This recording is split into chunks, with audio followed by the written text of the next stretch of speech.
Unión de Educadores de la Provincia de Córdoba, junto a los docentes en defensa de la educación pública. Consejo de Médicos de la Provincia de Córdoba, cada día más cerca. Una vida dedicada a la salud merece dignidad y reconocimiento. Caja de Previsión Social para profesionales de la salud de la Provincia de Córdoba. Municipalidad de la Ciudad de Córdoba.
Les damos la bienvenida a un nuevo programa de Principio Activo Salud. En el marco del 11º Congreso Iberoamericano de Psicología realizado en nuestra ciudad de Córdoba, estuvimos con la prestigiosa psicóloga y profesora universitaria Alicia Stolkiner, de una amplia y reconocida trayectoria en el campo de la salud pública y su vínculo con la salud mental. Con ella hablamos de un tema que se encuentra de moda, las neurociencias, para saber su real alcance, su aporte a las políticas en salud y hacer una mirada crítica de la misma. La escuchamos.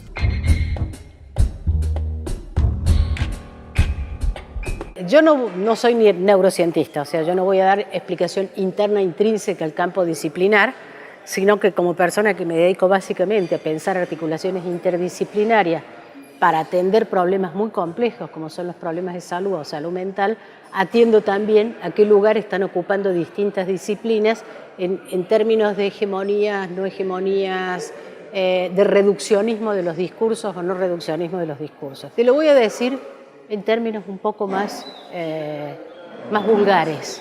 Una cosa son las neurociencias y otra cosa es la neurochantada.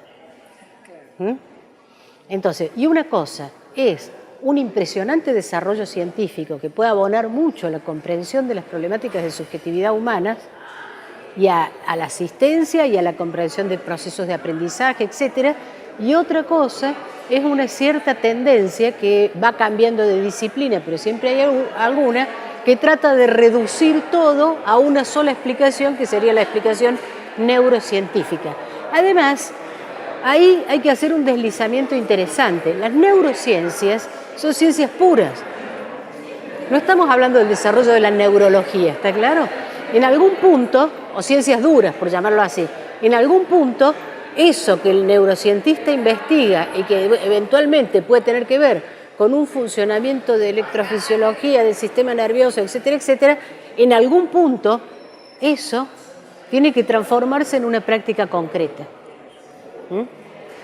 Y esta transformación en una práctica concreta tiene pasos intermedios.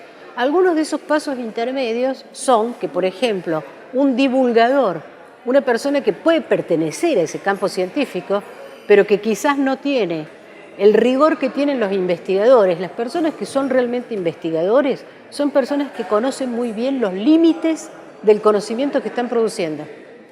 En cambio, por ahí es una persona que sabe de neurociencias, pero es un divulgador y entonces termina haciendo con una especie de con las neurociencias una especie de el nuevo manual de cómo hacer funcionar a las personas.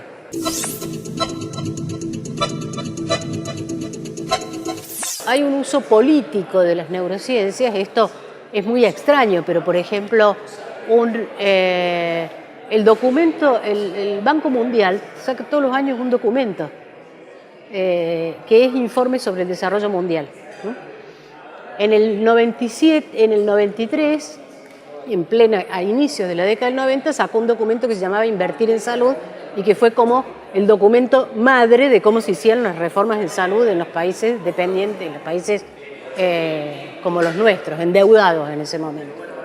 En el año 2014, el Banco Mundial saca un documento que se llama Mente, Sociedad y Conducta, y que está destinado a analizar el uso de las neurociencias y las nuevas corrientes de psicología cognitiva, etcétera, para el desarrollo de las sociedades. El desarrollo quiere decir la implementación de las políticas que proponen desde la dupla Banco Mundial FMI. No sé si... De ahí debe ser que algunas personas dicen que es el tema de la dominación.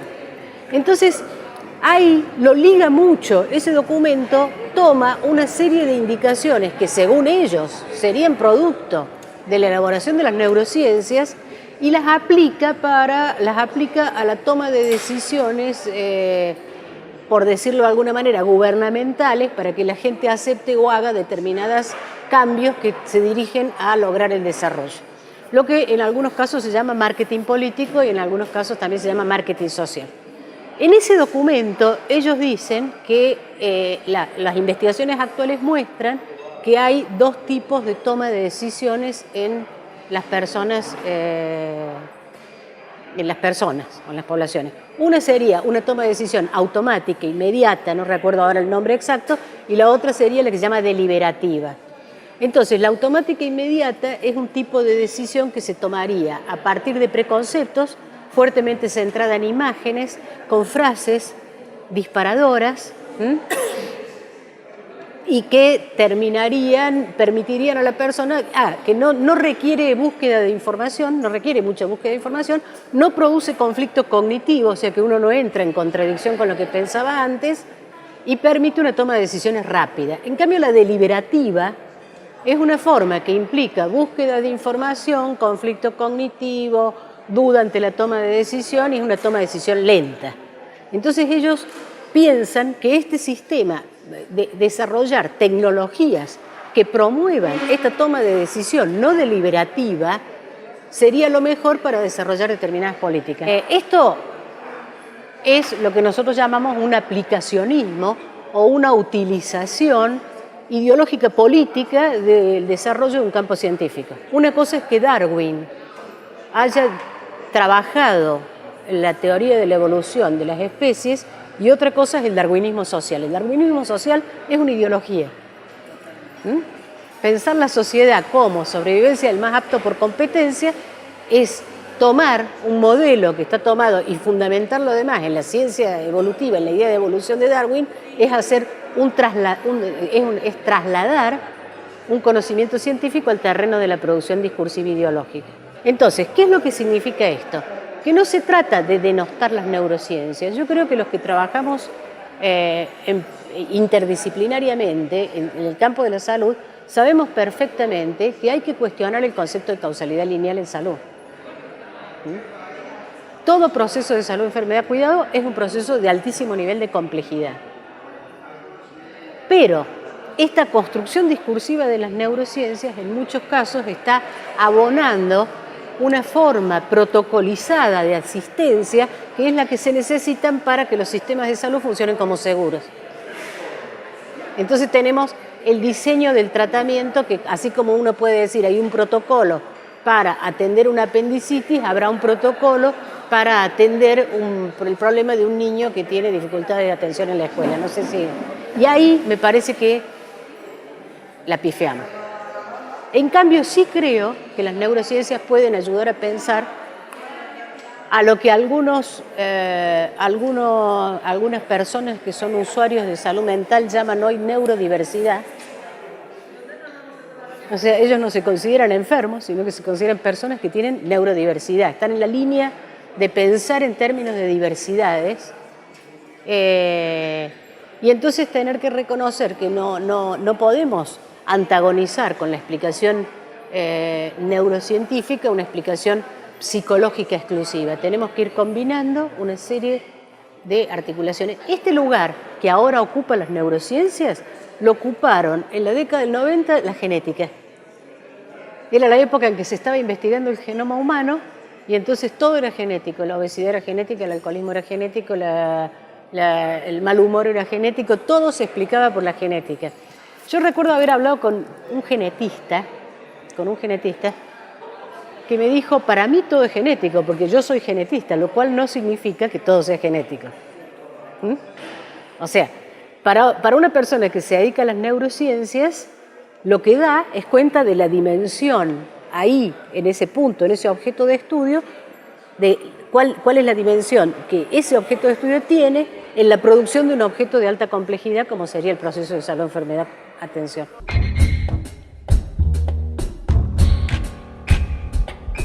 Unión de Educadores de la Provincia de Córdoba, junto a los docentes en defensa de la educación pública.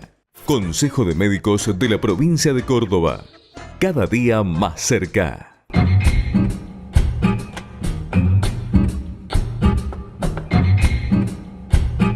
Obra social del personal de la industria gráfica de la provincia de Córdoba. Defendemos el sistema solidario de atención de la salud. La salud es un derecho, no un negocio. La Caja tiene el agrado de invitar al evento Expo Salud Deporte, que se llevará a cabo el 27 y 28 de octubre en el Buen Pastor de 10 a 19 horas. En el cierre del evento se realizará la maratón La Caja Salud Corre, en la que podrán participar sus afiliados, familiares y público en general.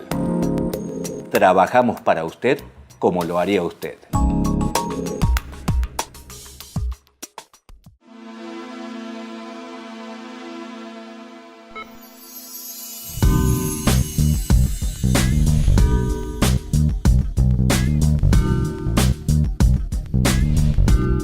Con la Secretaría de Género y Derechos Humanos de la UPC lo que ofrecemos son espacios con modalidad de taller para docentes, para equipos docentes o para estudiantes e incluso para comunidades y también por ahí con organizaciones que articulan con escuelas para reflexionar sobre todo lo que tiene que ver con la educación sexual integral en el sentido más integral que la ley prevé, como es la prevención de la violencia de género, las sexualidades, la diversidad, digamos, en todo ese abanico donde la ley nos obliga a garantizar el derecho para nuestros estudiantes.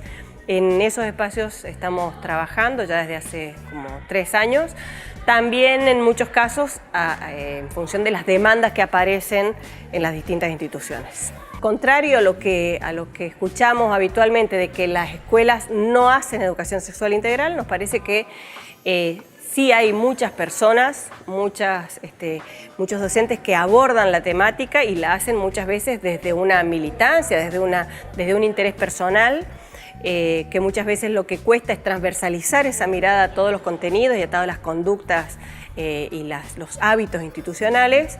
Y en general lo que vemos es como una enorme curiosidad y mucho alivio a la hora de poder plantear y hablar sobre las dudas, los temores que generan.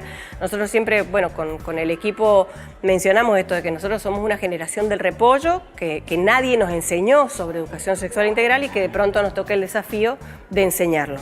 Entonces me parece que poder generar espacios de diálogo, de confianza, donde no haya una bajada de línea, sino simplemente contar lo que dicen las leyes, los argumentos que se han construido y receptar cuáles son las mayores inquietudes, me parece que lo que genera es alivio y muchas preguntas. Siempre nos quedan muchas preguntas dando vueltas. Además de estas instancias de taller en las instituciones, lo que me parece muy importante destacar es que el gremio docente se haya propuesto incluir en la formación de sus delegados y delegadas un módulo que hable específicamente del trabajo y el género, de todo lo que tiene que ver con las desigualdades, básicamente de las feminidades y también de lo que implica la diversidad y de lo que implica la sexualidad en el ámbito del trabajo.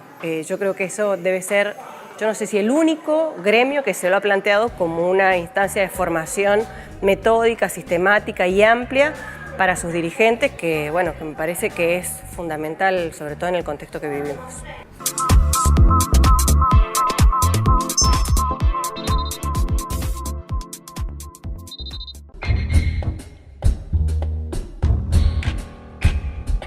La verdad que el Congreso ha cumplido con nuestras expectativas y creo que también en general con los de los participantes, por lo que he recibido de ellos y de ellas como respuestas, como comentarios que han sido muy buenos y que en general los trabajos que se han presentado en las distintas mesas, tanto de trabajos libres como de los expositores, han cumplido con el nivel y la expectativa de la mayoría de los presentes.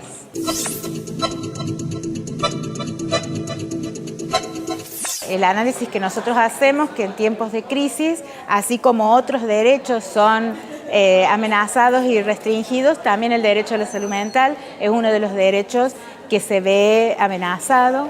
La inversión en general en salud y con más énfasis en salud mental por parte de los estados, tanto nacionales como provinciales, municipales, está restringido y recortado, y aquello que es la participación de los dispositivos que serían necesarios para la implementación plena de la Ley de Salud Mental, que necesita especialmente el recurso humano, entre los cuales los y las psicólogas son uno de los recursos humanos esenciales, es recortado.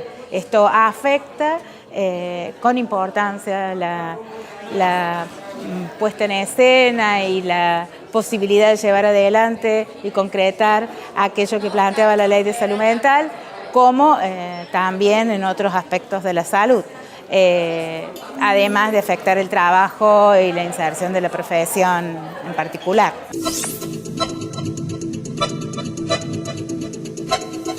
Como años de lucha y de resistencia, para no perder aquellos derechos sociales conquistados y seguir en el camino de lo que creemos, no solo nosotros, nosotras desde Córdoba, desde Argentina, sino que ha sido así estipulado en tratados internacionales, son los derechos a la salud mental, los derechos de las personas con discapacidad, los derechos de niños, niñas y adolescentes, todos aquellos en los que nuestra profesión tiene tanto para decir.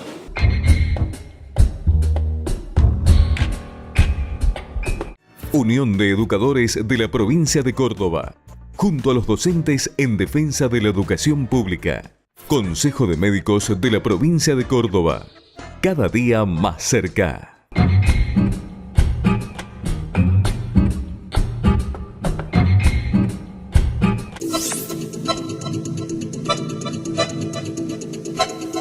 Una última cosa por decir que es muy importante, que es el problema que está significando la mezcla entre el mercado y la ciencia hoy en día. O sea, vamos a tener serios problemas con la producción científica porque, en principio, hoy en día las revistas científicas son un mercado, son en realidad una empresa internacional en la cual uno paga, los investigadores pagan por publicar en ella. O sea, en una revista de alto impacto, de primer nivel, de neurociencias o de ciencias biológicas, etcétera, entregar el trabajo para la publicación, independientemente de que te lo publiquen o no, o sea, para que entre en referato, puede salir $1.000 y pico. A su vez, las revistas salen una fortuna. Los investigadores no cobran lo que pagan, pero están obligados para mantener su carrera de investigador. Los investigadores son una especie de proletariado de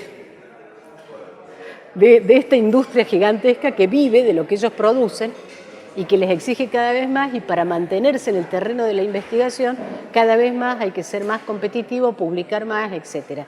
Es bastante probable que empecemos a tener publicaciones de muy alto nivel con experimentos que habrá que comprobar su validez. Hay un punto ahí, hay un punto flojo entre lo que produce una rama del conocimiento, que es la neurociencia, y su aplicación en los hechos prácticos concretos y en la conceptualización inclusive del sujeto, del sufrimiento humano, etcétera, etcétera, que me parece flojo. Y una de sus manifestaciones más graves es la medicalización de la infancia, como bien lo señala el Fórum. No la medicalización únicamente, no considerar que toda conducta inapropiada de un niño en su rendimiento escolar es un problema que se da por sentado desde origen neurológico, sino que la respuesta es un medicamento.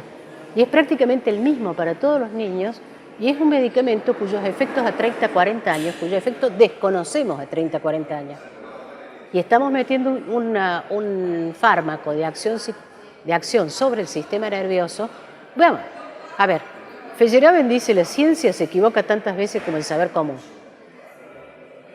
Yo pertenezco a una generación de mujeres que usó anticonceptivos con alto nivel estrogénico.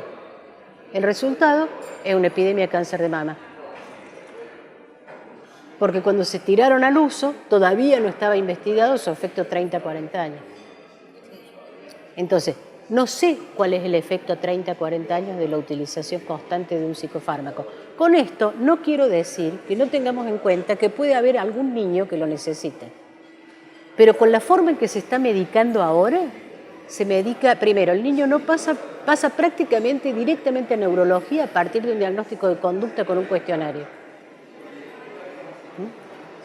Y esos cuestionarios, yo soy una investigadora, los he revisado, son cuestionarios que diagnostican una supuesta inmadurez o daño, lo que fuese, de funcionamiento neurológico a partir de la conducta, no por un estudio como podría ser un electroencefalograma, una tomografía, lo deducen de la conducta.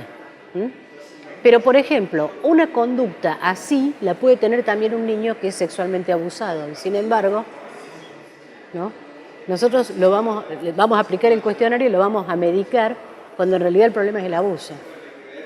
Entonces, el tipo de diagnóstico que se necesita siempre, en toda circunstancia, cuando hay una enfermedad compleja, es un diagnóstico que reconozca la dimensión compleja del problema. Porque aun cuando una persona tenga una dificultad atribuible a un funcionamiento neurológico, la persona no puede ser reducida a eso. Hay un exceso de discurso neurocientista muy chanta. El otro día escuché por la radio, ofrecían limpiar las neuronas por 450 pesos. Usted no solo puede vivir de alimentarse, usted y su familia necesitan limpiarse las neuronas. Y ahí ya, casi les podría decir, el discurso científico es utilizado como un discurso religioso. Curiosamente, cambié la radio y entonces estaba escuchando una iglesia que ofrecía curar todos sus vicios. Entonces, y dije, estamos en una mezcla entre el discurso científico y el discurso religioso. De eso más o menos se trata. Entonces, para ser sintética, no se trata de tirar las neurociencias por la borda, se trata de articular con ellas, pero no se trata de subordinar todos los otros campos disciplinarios a las neurociencias como si fueran una megaciencia que puede explicar el universo, el planeta, el hombre y llevar la sociedad hacia el infinito y más allá. No es así. No es así. Siempre ha habido un sueño de ordenar científicamente las sociedades. Skinner, que fue el creador del conductismo, escribió 2 libros centrales en relación a eso. Uno se llama Más allá de la libertad y la dignidad, que es una propuesta de que si todas las personas son programadas, digamos, su conducta está programada, ¿por qué no la programamos científicamente? ¿No? Lo que no dice Skinner es quién va a programar a los programadores. Porque hay algún punto que tiene que ser libre para tomar la decisión. Walden 2 es la otra, es una novela utópica que es una sociedad que funciona así. Toda persona es programada y cuando es programada toda persona para ocupar su lugar en una sociedad, la sociedad es perfecta. Sigue sin responder perfecta para quién y quién programa a los programadores. Pero efectivamente debe haber gente que sueña con ser el programador que programa la mente de las sociedades. Pero si me preguntan, creo que eso es absolutamente imposible.